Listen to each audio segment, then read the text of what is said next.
Hi hello, ഇത് എൻ്റെ സ്വന്തം ചോപ്പർ കൂട്ടൻ. എല്ലാവരുടെയും കിച്ചണിലുണ്ടാവും അല്ലേ ഈ ഒരു സംഭവം. ഇതില്ലാതെ നിങ്ങൾക്കൊന്ന് ചിന്തിക്കാൻ പറ്റുമോ?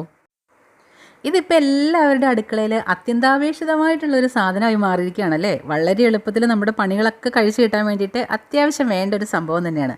പക്ഷേ മിക്കവർക്കും കിട്ടുന്നൊരു പണിയാണ് ഇതിൻ്റെ എന്താ പറയുക, ആ ഒരു ചരടുണ്ടല്ലോ നമ്മളിങ്ങനെ വലിക്കുന്ന, അത് എപ്പോഴാ പൊട്ടിപ്പോകുന്നതെന്ന് പറയാൻ പറ്റില്ല. വേറെ ഒരു പ്രശ്നം ഈ ഒരു സംഭവത്തിനില്ല. പക്ഷേ എന്നുണ്ടെങ്കിൽ ആ വള്ളി അങ്ങോട്ട് പൊട്ടിപ്പോവും, അല്ലെങ്കിൽ അത് വലിച്ചാൽ അങ്ങോട്ട് തിരിച്ച് കയറാതെ വരിക, അങ്ങനെയുള്ള പ്രശ്നങ്ങളൊക്കെയാണ് ഈ ഒരു സംഭവത്തിന് വരുന്നൊരു മെയിൻ ഇഷ്യൂ.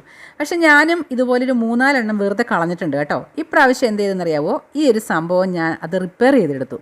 എന്താ ചെയ്തതെന്ന് വെച്ചിട്ടുണ്ടെങ്കിൽ ഇതിന് നോക്കിഞ്ഞപ്പോൾ സ്ക്രൂവോ കാര്യങ്ങളോ ഒന്നുമില്ല കേട്ടോ. പക്ഷേ എന്നുണ്ടെങ്കിൽ ഒരു സ്ക്രൂ ഡ്രൈവർ എടുത്തിട്ട് വെറുതെ ഒരു പരീക്ഷണമായിരുന്നു, വിജയിക്കുമോ എന്ന് അറിയില്ലാത്തത് കൊണ്ട് അതിൻ്റെ വീഡിയോ എടുത്തില്ല.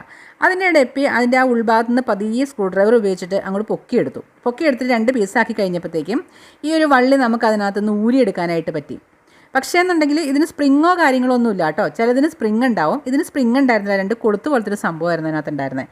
അപ്പോൾ എന്താ വെച്ചിട്ടുണ്ടെങ്കിൽ ആ വള്ളി മാറ്റിയിട്ട് പ്ലാസ്റ്റിക്കിൻ്റെ നല്ല ചെറിയ എന്താ കയറ് പോലത്തെ ചെറിയൊരു സംഭവം കിട്ടുമല്ലോ, വലിയ കട്ടിയൊന്നും ഇല്ലാത്ത, അതിനകത്ത് നിന്ന് ആ ഹോളിലൂടെ നമുക്ക് പാസ് ചെയ്യാൻ പറ്റുന്ന രീതി വലിപ്പത്തിലുള്ളത്, അത് ഒരെണ്ണം എടുത്തിട്ട് അതിനകത്ത് ലോക്ക് ചെയ്തതിന് ശേഷം വീണ്ടും അത് പ്രസ് ചെയ്ത് അടച്ചു വെച്ചു. ഇപ്പം നോക്കും, നല്ല ഒരു കുഴപ്പമില്ല, നല്ല സൂപ്പറായിട്ട് നമുക്ക് യൂസ് ചെയ്യാം. അപ്പോൾ ഇനി ആർക്കെങ്കിലും ഇങ്ങനത്തെ ഒരു പ്രശ്നം ഉണ്ടായിട്ടുണ്ടെങ്കിൽ ആ വള്ളി ഒന്ന് മാറിയിട്ടുള്ളൂ കേട്ടോ. വെറുതെ എന്തിനാ അതൊക്കെ കളഞ്ഞ് വീണ്ടും വീണ്ടും വാങ്ങിച്ച് പ്രശ്നം ഉണ്ടാക്കണേ. അപ്പം ഇന്നത്തെ വീഡിയോ എത്രയേ ഉള്ളൂ. വീണ്ടും നമുക്ക് നല്ലൊരു വീഡിയോയുമായി വരാം. അതുവരേക്കും ബൈ ബൈ.